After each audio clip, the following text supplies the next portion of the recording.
സമ്മതിക്കില്ല ഞങ്ങൾ. ഇതൊക്കെ ചതിയുടെ സമ്മതിക്കില്ലേ? തനിക്കണം കാണിക്കുന്നത് ഞങ്ങള് ലാലേട്ട ഫാൻസാ. ബേസിക്കലി ഞങ്ങള് ലാലേട്ട ഫാൻസാ. വാലിബന്റെ ട്രailer ഇന്നലെ 7:30 ഇറങ്ങുമെന്ന് പറഞ്ഞ് ട്രailer കാണാൻ വേണ്ടി ഇങ്ങനെ കുത്തിയിരുന്ന് അവസാനം 8 മണി കഴിഞ്ഞപ്പോൾ ട്രailer കണ്ടു. ട്രailer പറയുകയാണെന്നുണ്ടെങ്കിൽ ഫ്രെയിം നല്ല അടിപൊളിയായിട്ട് വന്നിട്ടുണ്ട് അല്ലേ? ട്രailerൻ്റെ ഫ്രെയിംസ് ഒക്കെ നല്ല കളർഫുള്ളാണ്. പിന്നെ LJPയുടെ ഒരു മാജിക് ഒരു പക്ഷേ ചിലപ്പോൾ സിനിമയിൽ കാണാൻ സാധിക്കും. കാരണം LJPയുടെ എല്ലാ സിനിമകളും ഒരു എന്താ പറയുക, ഒരു സ്ലോ പേസ് സംഭവമാണ്. അപ്പോൾ ഒരു മാസ് എലമെന്റ് ഉണ്ടാകും.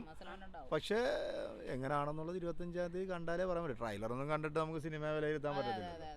ട്രെയിലർ ഒരു മാസ് മൂവിയുടെ എല്ലാ ഒരു സംഭവങ്ങൾ ട്രെയിലർ നമുക്ക് ഫീൽ ചെയ്യുന്നുണ്ട്. അതായത് നമ്മളിപ്പോൾ ബാഹുബലി അല്ലെങ്കിൽ അതുപോലുള്ള എപ്പിക് മൂവീസ്, അതിൻ്റെ ഒരു ഫീലാണ് എനിക്ക് ഇത് തുടക്കം തൊട്ട് തോന്നിയിരിക്കുന്നത്. ഈ അതെ, അതാണ് എനിക്ക് ഫീലിംഗ്. ഹിസ്റ്റോറിക്കൽ മൂവി അല്ലെങ്കിൽ നമ്മുടെ എന്താ പറയുന്നത്, നാഷണൽ മൂവി എന്നൊക്കെ പറയുന്ന പോലെ ഒരു പാൻ ഇന്ത്യൻ മൂവി എന്ന രീതിയിലാണ് എനിക്കിത് പേഴ്സണലി ഫീൽ ചെയ്തത്. ഇളക്കി മറിക്കുന്നതിനപ്പുറം ജനങ്ങൾക്ക് എന്തൊക്കെയോ നല്ല സംഭവങ്ങൾ, നല്ലൊരു തിയേറ്റർ എക്സ്പീരിയൻസ്, ചിന്തിക്കാനല്ല, നല്ല തിയേറ്റർ എക്സ്പീരിയൻസ്. ഇപ്പോൾ PS1 നമ്മൾ കണ്ടല്ലോ, അത് ക്വാളിറ്റി മേക്കിംഗ് പ്രതീക്ഷിക്കാം. പിന്നെ എന്തോ ഒരു 18th സെഞ്ചുറിയോ 16th സെഞ്ചുറിയോ ആ ഒരു ഫീലാണ് എനിക്കിത് കാണുമ്പോൾ തോന്നുന്നു. പഴയ ഫ്രെയിംസ് ഒക്കെ ഒരു ഗ്രേ ഷെയ്ഡ്, ഫ്രെയിംസ് ഒക്കെ കൊള്ളാം. ബ്രിട്ടീഷ് രാജഭരണകാലവും പിന്നെ അന്നത്തെ കാലത്ത് അടിതടകൾ ഇതൊക്കെ ആയിരിക്കാമെന്ന് തോന്നുന്നത്. ഇയാളുടെ, അതായത് ഇദ്ദേഹത്തിന് LGPയുടെ തന്നെ ഒരു ഹിസ്റ്ററി ഇതിനകത്ത് ഡെവലപ്പ് ചെയ്തെടുക്കും. അത് തന്നെയാണ് ആ ഒരു ഹിസ്റ്ററി. പിന്നെ അതിനകത്ത് ഞാൻ പറഞ്ഞില്ല, അതിനകത്ത് യുദ്ധമുറകളുണ്ടാവും, ഒരു യുദ്ധ സീൻസുകളുണ്ടാവും. പിന്നെ പുതിയൊരു ലോകത്തെ നമ്മൾ കൊണ്ടുപോകും. കാരണം ഇപ്പം അത് ലഗ എന്ന് പറയുന്ന മൂവി ഓർമ്മയുണ്ടോ? ബാക്ക്ഗ്രൗണ്ട് പറഞ്ഞിട്ട് അമീർ ഖാൻ അഭിനയിച്ച അങ്ങനെ ഒരു കഥയില്ല. പക്ഷെ ആ ഒരു കഥയെ ഉണ്ടാക്കിയെടുത്തു. ഇങ്ങനെ ഭുവൻ എന്ന് പറയുന്ന ഒരു കഥാപാത്രം ഇല്ല ലഗാനിൽ. പക്ഷെ ഇതുപോലെ കഥാപാത്രം മേ ബി വാലിബൻ എന്ന് പറയുന്ന കഥാപാത്രം ജീവിച്ചിരിപ്പുണ്ടായിരുന്നെങ്കിൽ എന്ന് ചിലപ്പോൾ ഒരു സംഭവം ഉണ്ടാക്കിയെടുക്കാൻ സാധിക്കും.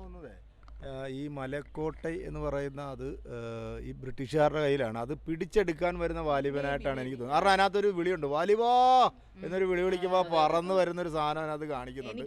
അതൊക്കെ എത്രത്തോളം തിയേറ്ററിൽ പ്രേക്ഷകരെ പിടിച്ചിരുത്തുമോ അതായിരിക്കും ഒരു പക്ഷേ ചിലപ്പോൾ സിനിമയുടെ ഒരു വിജയം എന്നാണ് എനിക്ക് തോന്നുന്നത്. ഹിസ്റ്ററി മൂവി ആയിട്ട് തന്നെയാണ്, എനിക്ക് എപ്പിക് മൂവി ആയിട്ടാണ്. പക്ഷെ നമ്മൾ കാണാത്ത, നമ്മൾ അറിയാത്തൊരു ഹിസ്റ്ററി ആയിരിക്കും. എനിക്ക് ഭയങ്കര പ്രതീക്ഷയാണ്. ഓവർ ഹൈപ്പ് കൊടുക്കുന്നതിൻ്റെ അല്ല, എനിക്ക് ഭയങ്കര പ്രതീക്ഷയാണ് മൂവി. കാരണം ഇങ്ങനത്തെ ഒരു മൂവിക്ക് എത്ര വർഷം നമ്മൾ കാത്തിരിക്കുക. മീൻസ് മലയാള സിനിമയിൽ നമ്മൾ ഇങ്ങനെ ഒരു 60-70 കോടി ബഡ്ജറ്റുള്ള സിനിമ കാണണം. വെറുതെ നമുക്കൊരു 5 അല്ല ഒരു പ്രകൃതി പടമൊക്കെ കണ്ട് മടുത്തു. അതൊക്കെ OTT പ്ലാറ്റ്ഫോമിൽ. ഇങ്ങനത്തെ മൂവീസൊക്കെ തിയേറ്റർ എക്സ്പീരിയൻസ് ചെയ്യണ മൂവി, ഉറപ്പായിട്ടും നല്ല മൂവിയൊക്കെ സംശയമുള്ളത്. പിന്നെ എനിക്ക് പറയാനുള്ളത് വോയിസ് ഓവറൊക്കെ കൊള്ളാം. പിന്നെ എനിക്കൊന്ന് പറയാനുള്ളതെന്ന് വെച്ച് കഴിഞ്ഞാൽ, നമുക്ക് എന്തായാലും മലയാളി പ്രേക്ഷകർ നല്ല പടങ്ങളാണെങ്കിൽ പടം കണ്ടിരിക്കും, വിജയിപ്പിച്ചിരിക്കും. അത് പക്ഷേ ഇവർ ഓവർ ഹൈപ്പ് കൊടുത്ത് വെറുതെ ഇത് ചളകുളവാക്കുന്നത് മാത്രം എനിക്കൊരു അഭ്യർത്ഥനയാണ് ഈ പ്രവർത്തകരോട്. കാരണം ഭയങ്കരമായിട്ടുള്ള പ്രതീക്ഷ കൊടുക്കുമ്പോൾ ലാലേട്ടൻ്റെ പടങ്ങൾ പ്രേക്ഷകർക്കാണ് വേദന ഉണ്ടാക്കുന്നത് അവരെക്കാൾ കൂടുതൽ.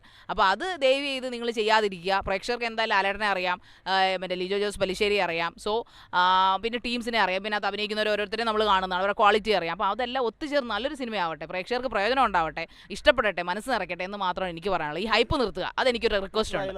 ഈ തുടക്കത്തിലൊരു സംഭവം കാണിക്കുന്നുണ്ട്, അതായത് എല്ലാം ചതിയുടെയാണ് കഥയാണ് കാണിക്കുന്നത്. ഇപ്പം ചതിയും ചോരയുമാണ് എല്ലാം കാണിക്കുന്നത്. ഇതിനകത്തും ഒരു പെണ്ണിനെയാണ് ആദ്യം ട്രെയിലറിൽ കാണിക്കുന്നത്. കാരണം ആ പെണ്ണിൻ്റെ ഇതിൽ മയങ്ങി പോയെന്നുള്ള ഒരു ഡയലോഗിലാണ് തുടങ്ങുന്നത്. അപ്പോൾ ഇതും ഒരു ചതിയുടെ കഥയാണ്. അതിൻ്റെ പിന്നിലൊരു പെണ്ണുണ്ട്. അതായത് വടക്കം വീരകഥയിലും ചതിയായിരുന്നു, ഒരു പെണ്ണായിരുന്നു അതിനകത്ത് ചന്തുവിനെ ചതിച്ചത് എന്ന് പറഞ്ഞതുപോലെ.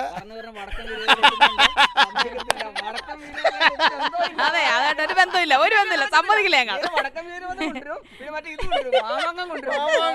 ഇതൊക്കെ ചതിയുടെ സമ്മതിക്കില്ലേ?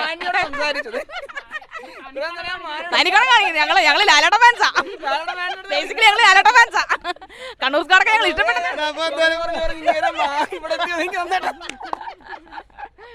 അയ്യോ പണം വിജയിക്കട്ടെ, പണം വിജയിക്കട്ടെ. എന്നാ ശരി, പക്ഷേ കാണും. അതെ.